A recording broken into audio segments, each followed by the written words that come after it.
कहानी को पढ़ने जा रहे हैं वह प्रेमचंद जी की लिखी हुई एक प्रसिद्ध कहानी है। इसका शीर्षक है सुजान भगत। सीधे साधे किसान धन हाथ आते ही धर्म और कीर्ति की ओर झुकते हैं। दिव्य समाज की भांति वे पहले अपने भोग विलास की ओर नहीं दौड़ते। तो यहाँ ग्रामीण जीवन की एक झलक देते हुए उन्होंने बताया है कि किसान किस तरह से अपने धन का उपयोग करते हैं और कितना सीधा साधा उनका जीवन होता है। सुजान की खेती में कई साल से कंचन बरस रहा था। मेहनत तो गांव के सभी किसान करते थे, पर सुजान के चंद्रमा बली थे। ऊसर में भी दाना छींट आता तो कुछ न कुछ पैदा हो जाता। 3 वर्ष लगातार ऊख लगती गई। ईख शुगर केन। इधर गुड़ का भाव तेज था। कोई 2-2.5 हजार हाथ में आ गए। बस चित्त की वृत्ति धर्म की ओर झुक पड़ी। साधु संतों का आदर सत्कार होने लगा। द्वार पर धूनी जलने लगी। कानून गो इलाके में आते तो सुजान महतो के चौपाल में ही ठहरते। हल्के के हेड कांस्टेबल, थानेदार, शिक्षा विभाग के अफसर एक न एक उस चौपाल में पड़ा ही रहता। महतो मारे खुशी के फूले ना समाते। सुजान महतो उनका नाम था। धन्यवाद। उसके द्वार पर अब इतने बड़े बड़े हाकिम आकर ठहरते हैं जिन हाकिमों के सामने उसका मुंह न खुलता था। उन्हीं की अब महतो महतो करते जबान सूखती थी। कभी कभी भजन भाव हो जाता। एक महात्मा ने डौल अच्छा देखा तो गांव में आसन जमा दिया। गांजे और चरस की बहार उड़ने लगी। एक ढोलक आई, मंजीरे मंगवाए गए, सत्संग होने लगा। यह सब सुजान के दम का जुलूस था।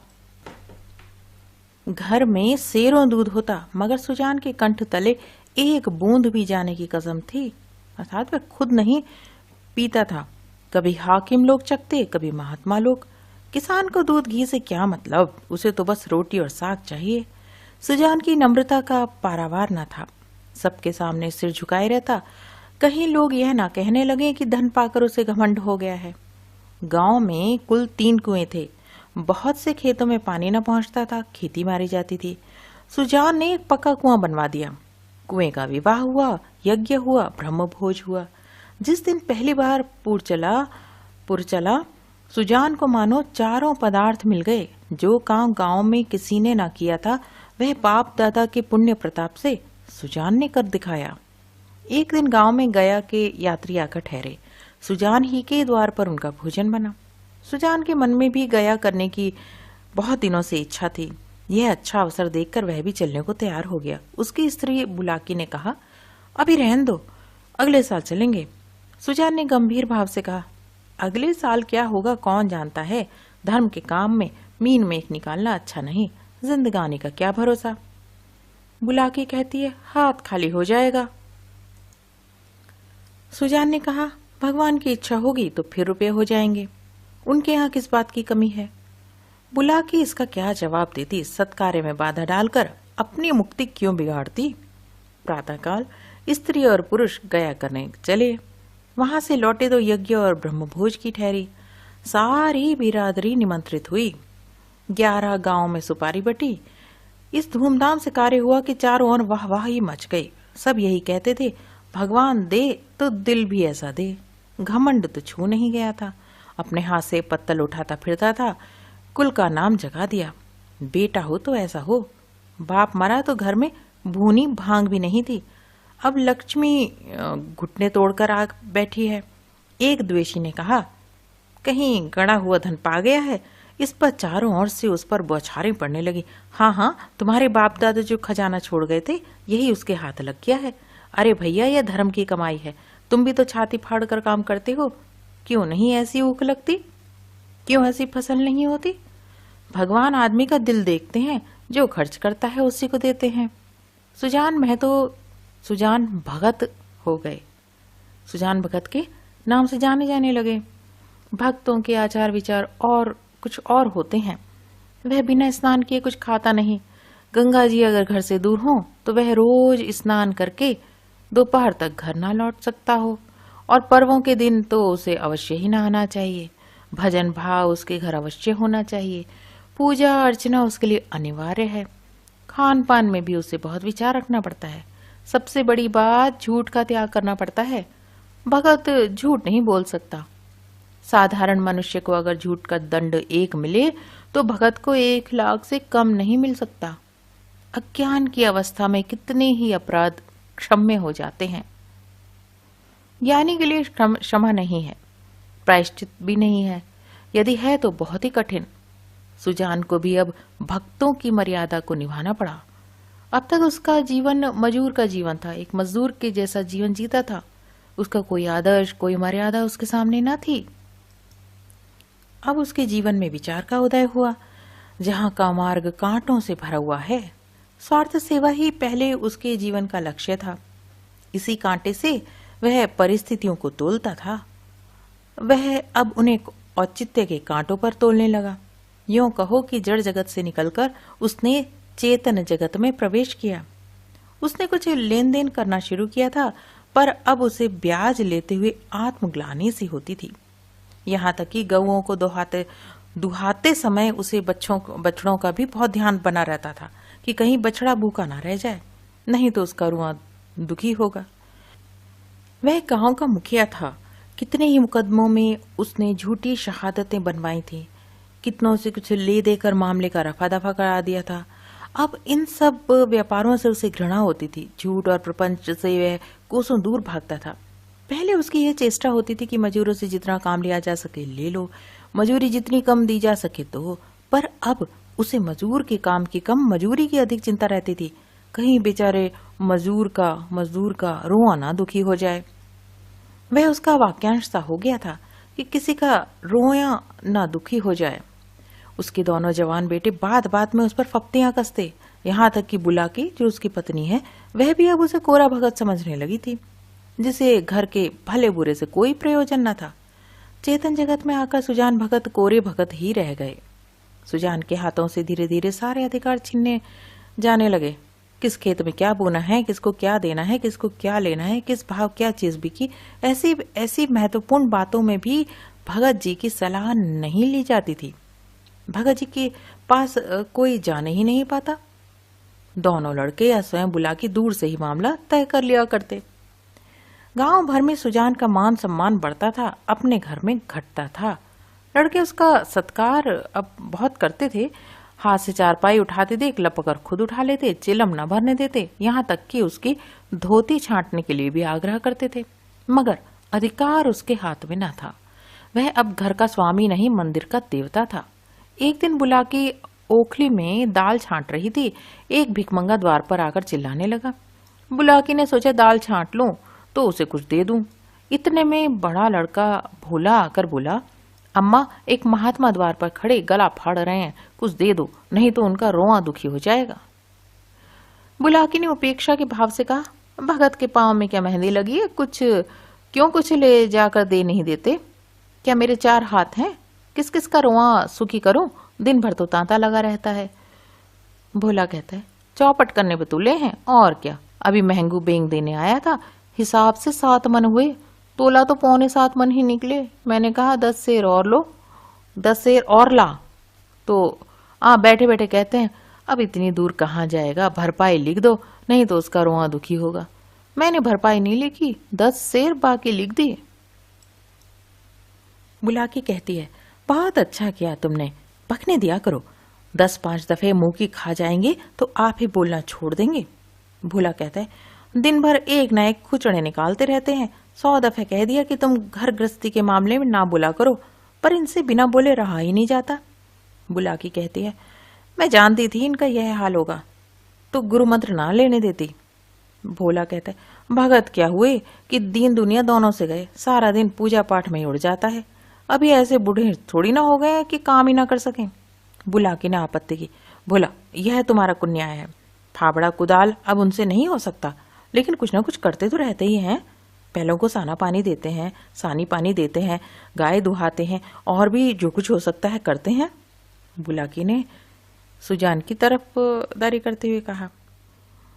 भिक्षुक अभी तक खड़ा चिल्ला रहा था। सुजान ने जब घर में से किसी को कुछ लाते ना देखा तो उठकर अंदर गया और कठोर स्वर से बोला, तुम लोगों को सुनाई नहीं देता कि द्वार पर कौन घंटे भर से खड़ा भीख मांग रहा है? अपना काम तो दिन भर करना ही है, एक क्षण भगवान का काम भी तो किया करो। बुलाकी कहती है, तुम तो भगवान का काम करने को ही बैठे हो, क्या घर भर भगवान ही का काम करेगा? सुजान, कहाँ आटा रखा है? लाओ, मैं ही निकाल कर दे आऊं। सुजान पूछ रहा है। तुम रानी बनकर बैठो, मैं निकाल कर दे आऊंगा आटा। बुलाकी कहती है, आटा मैंने मर मर कर पीसा है, अनाज दे दो। ऐसे मुड़चीरों के लिए पहर रात से उठकर चक्की नहीं चलाती हूँ। सुजान भंडार घर में गए, एक छोटी सी छबड़ी को जौ से भरे हुए निकले। जौ शेर भर से कम न था। सुजान ने जानबूझकर केवल बुलाकी और भोला को चिढ़ाने के लिए भिक्षा परंपरा का उल्लंघन किया था। तिस पर भी वह यह दिखाने के लिए कि छबड़ी में बहुत ज्यादा जौ नहीं है, उसे चुटकी से पकड़े हुए था। और चुटकी इतना बोझ न संभाल सकती थी, हाथ कांप रहा था। एक क्षण विलंब होने से छबड़ी के हाथ से छूटकर गिर पड़ने की संभावना थी, इसलिए वह जल्दी से बाहर निकलना चाहते थे। सहसा भोला ने छबड़ी उनके हाथ से छीन ली और त्योरियां बदलकर बोला, सेंत का माल नहीं है जो लुटाने चले हो। छाती फाड़ फाड़ कर काम करते हैं तब दाना घर में आता है। सुजान ने खिसियाकर कहा, मैं भी तो बैठा नहीं रहता। भोला कहता है, भीख भीख की तरह दी जाती है, लुटाई नहीं जाती। हम तो एक वेला खाकर दिन काटते हैं कि पति पानी बना रहे, और तुम्हें लुटाने की सूझी है। तुम्हें क्या मालूम घर में क्या हो रहा है? सुजान ने इसका कोई जवाब नहीं दिया। बाहर आकर भिखारी से कह दिया, बाबा इस समय जाओ, किसी का हाथ खाली नहीं है। और पेड़ के नीचे बैठकर विचारों में मग्न हो गया। अपने ही घर में उसका यह अनादर। अभी वह अपाहिज नहीं है, हाथ पांव थके नहीं है, घर का कुछ न कुछ काम करता ही रहता है, उस पर यह अनादर। उसी ने घर बनाया, यह सारी विभूति उसी के श्रम का फल है। पर अब इस घर पर उसका कोई अधिकार नहीं रहा। अब वह द्वार का कुत्ता है, पड़ा रहे और घर वाले उसे जो रूखा सूखा दे वह खाकर पेट भर लिया करे। ऐसे जीवन को धिक्कार है। सुजान ऐसे घर में नहीं रह सकता। संध्या हो गई थी। भोला का छोटा भाई शंकर नारियल भरकर लाया। सुजान ने नारियल दीवार से टिकाकर रख दिया। धीरे धीरे तंबाकू जल गया। जरा देर में भोला ने द्वार पर चारपाई डाल दी। सुजान पेड़ के नीचे से ना उठा। कुछ देर और गुजारी, भोजन तैयार हुआ। भोला बुलाने आया। सुजान ने कहा, भूख नहीं है। बहुत मनावन करने पर भी ना उठा। तब बुलाकी ने आकर कहा, खाना खाने क्यों नहीं चलते? जी तो अच्छा है। सुजान को सबसे अधिक क्रोध बुलाकी ही पर था। यह भी लड़कों के साथ है। यह बैठी देखती रही और भोला ने मेरे हाथ से अनाज छीन लिया। इसके मुंह से इतना भी ना निकला कि ले जाते हैं तो ले जाने दो। लड़कों को ना मालूम हो कि मैंने कितने श्रम से यह गृहस्थी जोड़ी है, पर यह तो जानती है। दिन को दिन और रात को रात नहीं समझा। भादों की अंधेरी रात में मढ़ैया लगा के ज्वार की रखवाली करता था। जेठ बैसाख की दोपहरी में भी दम न लेता था। और अब मेरा घर पर इतना भी अधिकार नहीं है कि भीख तक न दे सकूं। माना कि भीख इतनी नहीं दी जाती, लेकिन इनको तो चुप रहना चाहिए था, चाहे मैं घर में आग ही क्यों ना लगा दूं। कानून से भी तो मेरा कुछ होता है। मैं अपना हिस्सा नहीं खाता, दूसरों को खिला देता हूं। इसमें किसी के बाप का क्या साझा। अब इस वक्त मनाने आई है। इसे मैंने फूल की छड़ी से भी कभी नहीं छुआ। नहीं तो गांव में ऐसी कौन सी औरत है जिसने खसम की लाते ना खाई हो। कभी कड़ी निगाह से देखा तक नहीं। रुपए पैसे लेना देना सब इसी के हाथ में दे रखा था। अब रुपए जमा कर लिए हैं तो मुझी से घमंड करती है। अब इसे बेटे प्यारे हैं, मैं तो निखट्टू, लुटाऊ, घर फूंकू घोंगा हूं। मेरी इसे क्या परवाह। तब लड़के ना थे जब बीमार पड़ी थी और मैं गोद में उठाकर वैद्य के घर ले गया था। आज उसके बेटे हैं और यह उनकी माँ है। मैं तो बाहर का आदमी, मुझसे घर से मतलब ही क्या। बोला, अब खा पी कर क्या करूंगा। हल जोतने से रहा, फावड़ा चलाने से रहा। मुझे खिलाकर दाना क्यों खराब करेगी। रख दो, बेटे दूसरी बार खाएंगे। बुलाकी कहती है, तुम तो जरा जरा सी बात पे तिनक जाते हो। सच कहा है, बुढ़ापे में आदमी की बुद्धि मारी जाती है। भोला ने इतना ही तो कहा था कि इतनी भीख मत ले जाओ, या कुछ और। सुजान कहता है, हाँ हाँ, बेचारा इतना ही कह कर गया था। तुम्हें तो मजा तब आता जब वह ऊपर से 2-4 डंडे लगा देता। क्यों? अगर यही अभिलाषा है तो पूरी कर लो। भोला खा चुका होगा, बुला लाओ। नहीं, भोला को क्यों बुलाती हो? तुम ही ना जमा दो 2-4 हाथ, इतनी कसर है वह भी पूरी हो जाए। बुलाकी कहती है, हाँ और क्या, यही तो नारी का धर्म है। अपने भाग सराहो कि मुझ जैसी सीधी औरत पाली, जिस बल चाहते हो बिठाते हो। अगर मुंह जोर होती तो तुम्हारे घर में एक दिन भी निभाना होता। सुजान कहता है, हाँ भाई, वह तो मैं ही कह रहा हूं कि देवी थी और हो। मैं तभी राक्षस था और अब भी दैत्य हो गया हूं। बेटे कमाऊ हैं, उनकी सी ना कहोगी तो क्या मेरी सी कहोगी? मुझसे अब क्या लेना देना? बुलाकी कहती है, तुम झगड़ा करने पे तुले बैठे हो और मैं झगड़ा बचाती हूँ कि 4 आदमी हंसेंगे। चलकर खाना खा लो सीधे से, नहीं तो मैं जाकर सो रहूंगी। सुजान कहते है, तुम भूखी क्यों सो रहोगी? तुम्हारे बेटों की कमाई है, मैं तो बाहर का आदमी हूँ। बुलाकी कहती है, बेटे तुम्हारे भी तो हैं। सुजान कहता है, नहीं, मैं ऐसे बेटों से बाज आया, किसी और के बेटे होंगे। मेरे बेटे होते तो क्या मेरी दुर्गति होती? बुलाकी कहती है, गालियां दोगे तो मैं भी कुछ कह बैठूंगी। सुनती थी मर्द बड़े समझदार होते हैं, पर तुम सबसे न्यारे हो। आदमी को चाहिए कि जैसा समय देखे वैसा काम करे। अब हमारा और तुम्हारा निभा इसी में है कि नाम के मालिक बने रहें और वही करें जो लड़कों को अच्छा लगे। मैं यह बात समझ गई, तुम क्यों नहीं समझ पाते? जो कमाता है उसी का घर में राज होता है, यही दुनिया का दस्तूर है। मैं बिना लड़कों से पूछे कोई काम नहीं करती, तुम क्यों अपनी मन की करते हो? इतने दिनों तक तो राज कर लिया, अब क्यों इस माया में पड़े हो? आधी रोटी खाओ, भगवान का भजन करो और पड़े रहो। चलो खाना खा लो। सुजान कहता है, तो अब मैं द्वार का कुत्ता हूं? बुलाकी कहती है, बात जो थी मैंने कह दी, अब अपने को जो समझो, जो चाहे वह समझो। सुजान न उठे। बुलाकी हार कर चली गई। सुजान के सामने अब एक नई समस्या खड़ी हो गई थी।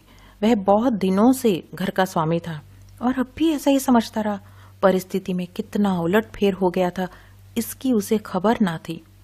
लड़के उसका सेवा सम्मान करते हैं, यह बात उसे भ्रम में डाले हुए थी। लड़के उसके सामने चिलम नहीं पीते, खाट पर नहीं बैठते, तो क्या यह सब उसके गृह स्वामी होने का प्रमाण न था? पर आज उसे ज्ञात हुआ कि यह केवल श्रद्धा थी, उसके स्वामित्व का प्रमाण नहीं। क्या इस श्रद्धा के बदले वह अपना अधिकार छोड़ सकता था? कदापि नहीं। अब तक जिस घर में राज किया था उसी घर में पराधीन बनकर वह नहीं रह सकता। उसको श्रद्धा की चाह नहीं, सेवा की भूख नहीं, उसे अधिकार चाहिए। वह इस घर पर दूसरों का अधिकार नहीं देख सकता। मंदिर का पुजारी बनकर वह नहीं रह सकता। न जाने कितनी रात बाकी थी। सुजान ने उठकर गंडासे से बैलों का चारा काटना शुरू किया। सारा गांव सोता था, पर सुजान करवी काट रहे थे। इतना श्रम उन्होंने अपने जीवन में कभी न किया था। जब से उन्होंने काम करना छोड़ा था, बराबर चारे के लिए हाय हाय पड़ी रहती थी। शंकर भी काटता था, भोला भी काटता था, पर चारा पूरा ना पड़ता था। आज वह इन लौडों को दिखा देगा चारा कैसे काटना चाहिए। उनके सामने कटिया का पहाड़ खड़ा हो गया था और टुकड़े कितने महीन और सुडौल थे, मानो सांचे में ढाले गए हों। मुंह अंधेरी बुलाकी उठी तो कटिया का ढेर देखकर दंग रह गई। बोली, क्या भोला आज रात भर कटिया ही काटता रह गया? कितना कहा कि बेटा जी से जहान है, पर मानता ही नहीं, रात को सोया ही नहीं। सुजान भगत ने ताने से कहा, वह सोता ही कब है, जब देखता हूँ काम ही करता रहता है। ऐसा कमाऊ संसार में और कौन होगा? इतने में भोला आंख मलता हुआ आया, बाहर निकला। उसे भी यह ढेर देखकर आश्चर्य हुआ। माँ से बोला, क्या शंकर आज बड़ी रात को उठा अम्मा? वह तो पड़ा सो रहा है, मैंने तो समझा तुमने काटी हुई, बुलाकी ने कहा। भोला कहता है, मैं तो सवेरे उठ नहीं पाता, दिन भर चाहे जितना काम करवा लो, पर रात को मुझसे नहीं उठा जाता। बुलाकी कहते, तो क्या तुम्हारे दादा ने काटी है? भोला कहता है, हाँ मालूम तो होता है, रात भर सोई नहीं, मुझसे कल बड़ी भूल हुई। अरे वह तो हल लेकर जा रहे हैं, जान देने पर उतारू हो गए हैं क्या? बुलाकी कहते हैं, क्रोधी तो सदा के हैं, अब किसी की सुनेंगे थोड़ी। भोला कहता है, शंकर को जगा दो, मैं भी जल्दी से मुंह हाथ धोकर हल ले जाऊं। जब और किसानों के साथ भोला हल लेकर खेत में पहुंचा तो सुजान आधा खेत जोत चुके थे। भोला ने चुपके से अपना काम करना शुरू किया। सुजान से कुछ बोलने की उसकी हिम्मत ना पड़ी।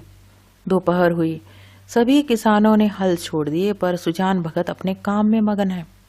भोला थक गया है, उसकी बार बार इच्छा होती है कि बैलों को खोल दे, मगर डर के मारे कुछ नहीं कह सकता। सबको आश्चर्य हो रहा है कि दादा कैसे इतनी मेहनत कर रहे हैं। आखिर डरते डरते बोला, दादा अब तो दोपहर हो गया, हल खोल देना। सुजान कहता है, हाँ हाँ खोल दो, तुम बैलों को लेकर चलो, मैं डॉट फेंक कर आता हूँ। भोला कहता है, मैं संझा को डॉट फेंक दूंगा। सुजान कहता है, तुम क्या फेंक दोगे, देखते नहीं हो खेत कटोरे की तरह गहरा हो गया है, तभी तो बीच में पानी जम जाता है। इस गोइंट के खेत में 20 मन का बीघा होता था, तुम लोगों ने इसका सत्यानाश कर दिया। बैल खोल दिए गए और भोला बैलों को लेकर घर चला, पर सुजान डॉट फेंकते रहे। आधा घंटे तक डॉट फेंक कर वह घर आए, मगर थकान का नाम नहीं था। नहा खाकर आराम करने के बदले उन्होंने बैलों को सहलाना शुरू किया। बैलों की पीठ पर हाथ फेरा, उनके पैर मले, पूंछ सहलाई। बैलों की पूंछें खड़ी थीं। सुजान की गोद में सिर रखकर उन्हें अकथनीय सुख मिल रहा था। बहुत दिनों के बाद आज उन्हें यह आनंद प्राप्त हुआ था। उनकी आंखों में कृतज्ञता भरी हुई थी, मानो वे कह रहे थे, हम तुम्हारे साथ दिन रात काम करने को तैयार हैं। अन्य कृषकों की भांति भोला अभी कमर सीधी कर ही रहा था कि सुजान ने फिर हल उठाया और खेत की ओर चले। दोनों बैल उमंग से भरे दौड़े चले जाते थे, मानो उन्हें स्वयं खेत में पहुंचने की जल्दी थी। भोला ने मड़ैया में लेटे लेटे पिता को हल लिए जाते देखा, पर उठ ना सका। उसकी हिम्मत छूट गई। उसने कभी इतना परिश्रम नहीं किया था। उसे बनी बनाई गृहस्थी जो मिल गई थी, उसे ज्यों त्यों चला रहा था। इन दामों वह घर का स्वामी बनने का इच्छुक ना था। जवान आदमी को 20 धंधे होते हैं, हंसने बोलने के लिए, गाने बजाने के लिए भी तो उसे कुछ समय चाहिए। पड़ोस के गांव में दंगल हो रहा है, जवान आदमी कैसे अपने को वहां जाने से रोकेगा? किसी गांव में बारात आई है, नाच गाना हो रहा है, जवान आदमी क्यों उसके आनंद से वंचित रह सकता है? वृद्धजनों के लिए ये बाधाएं नहीं। उन्हें न नाच गाने से मतलब है, न खेल तमाशे से गरज, केवल अपने काम से काम है। बुलाकी ने कहा, भोला तुम्हारे दादा हल लेकर गए। भोला कहते, जाने दो अम्मा, मुझसे नहीं हो सकता ये सब। सुजान भगत के इस नवीन उत्साह पर गांव में टीकाएं हुई, बातें हुई, निकल गई सारी भक्ति। बना हुआ था भगत, माया में फंसा हुआ था। माया में फंसा हुआ है आदमी, काहे को भूत है। मगर भगत जी के द्वार पर अब फिर साधु संत आसन जमाए देखे जा सकते हैं और उनका आदर सम्मान भी होता है। अब की उसकी खेती ने सोना उगल दिया है, बखारी में अनाज रखने की भी जगह नहीं। जिस खेत में 5 मन मुश्किल से होता था, उसी खेत में अब की 10 मन की उपज हुई है। चैत का महीना था, खलिहानों में सतयुग का राज था। जगह जगह अनाज के ढेर लगे हुए थे। यही समय है जब कृषकों को थोड़ी देर के लिए अपना जीवन सफल मालूम होता है, जब गर्व से उनका हृदय उछलने लगता है। सुजान भगत टोकरे में अनाज भर भर कर देते थे और दोनों लड़के टोकरे लेकर घर में अनाज रखाते थे। कितने ही भाट और भिक्षुक भगत जी को घेरे हुए थे। उनमें वह भिक्षुक भी था जो आज से 8 महीने पहले भगत के द्वार से निराश होकर लौट गया था। सहसा भगत ने उस भिक्षुक से पूछा, क्यों बाबा, आज कहाँ कहाँ चक्कर लगाए? भिक्षुक कहता है, अभी तो कहीं नहीं गया भगत जी, पहले तुम्हारे ही पास आया हूँ। भगत कहते हैं, अच्छा तुम्हारे सामने यह ढेर है, इसमें जितना चाहे अनाज उठा ले जा सको ले जाओ। भिक्षुक ने शुद्ध नेत्रों से ढेर को देखकर कहा, जितना अपने हाथ से उठाकर दे दोगे उतना ही ले लूंगा। भगत कहते, नहीं नहीं नहीं, तुमसे जितना उठ सके उठा लो। भिक्षुक के पास एक चादर थी, उसने कोई 10 सेर अनाज उसमें भरा और उठाने लगा। संकोच के मारे अधिक भरने का साहस ही नहीं हुआ। भगत उसके मन का भाव समझ गए और आश्वासन देते हुए बोले, बस इतना तो एक बच्चा भी उठा ले जाएगा। भिक्षुक ने भोला की और संदिग्ध नेत्रों से देखकर कहा, मेरे लिए इतना ही बहुत है। भगत कहते, नहीं नहीं, तुम सकुचाते हो, अभी और भरो। भिक्षुक ने एक पंसेरी अनाज और भरा और फिर भोला की ओर सशंक दृष्टि से देखने लगा। भगत कहते, उसकी ओर क्या देखते हो बाबा जी, मैं जो कहता हूँ वह करो। तुमसे जितना उठाया जा सके उठा लो। भिक्षुक डर रहा था कि कहीं उसने अनाज भर लिया और भोला ने गठरी न उठाने दी तो कितनी भद्द होगी और भिक्षुकों को हंसने का अवसर मिल जाएगा। सब यही कहेंगे कि भिक्षुक कितना लोभी है, उसे और अनाज भरने की हिम्मत ना पड़ी। तब सुजान भगत ने चादर लेकर उसमें अनाज भरा और गठरी बांधकर बोले, इसे उठा ले जाओ। भिक्षुक कहता है, बाबा इतना तो मुझसे उठ ना सकेगा। भगत कहते हैं, अरे इतना भी ना उठ सकेगा, बहुत होगा तो मन भर, भला जोर तो लगाओ, देखो उठा सकते हो या नहीं। भिक्षुक ने गठरी को आजमाया, भारी थी, जगह से हिले भी नहीं। भगत जी कहते हैं, भगत जी से बोला, भगत जी यह मुझसे ना उठ सकेगी। भगत जी कहते हैं, अच्छा बताओ किस गांव में रहते हो। भिक्षुक कहते हैं, बड़ी दूर है भगत जी की, अमूला का नाम तो आपने सुना ही होगा। भगत कहते हैं, अच्छा आगे आगे चलो, मैं पहुंचा देता हूँ। यह कहकर भगत ने जोर लगाकर गठरी उठाई और सिर पर रखकर भिक्षुक के पीछे हो लिए। देखने वाले भगत का यह पौरुष देखकर चकित हो गए। उन्हें क्या मालूम था कि भगत पर इस समय कौन सा नशा है। 8 महीने के निरंतर अविरल परिश्रम का आज उन्हें फल मिला था। आज उन्होंने अपना खोया हुआ अधिकार फिर पाया था। वही तलवार जो केले को नहीं काट सकती, सान पर चढ़कर लोहे को काट देती है। मानव जीवन में लाग अर्थात लगन बड़े महत्व की वस्तु है। जिसमें लाग है वह बूढ़ा भी हो तो जवान है, जिसमें लाग नहीं, गैरत नहीं, वह जवान भी मृतक है। सुजान भगत में लाग थी, उसी ने उन्हें अमानुष्य बल प्रदान किया। चलते समय उन्होंने भोला की ओर सगर्व नेत्रों से देखा और बोले, ये भाट और भिक्षुक खड़े हैं, कोई खाली हाथ न लौटने पाए। भोला सिर झुकाए खड़ा था, उसे कुछ बोलने का हौसला नहीं हुआ। वृद्ध पिता ने उसे परास्त कर दिया था।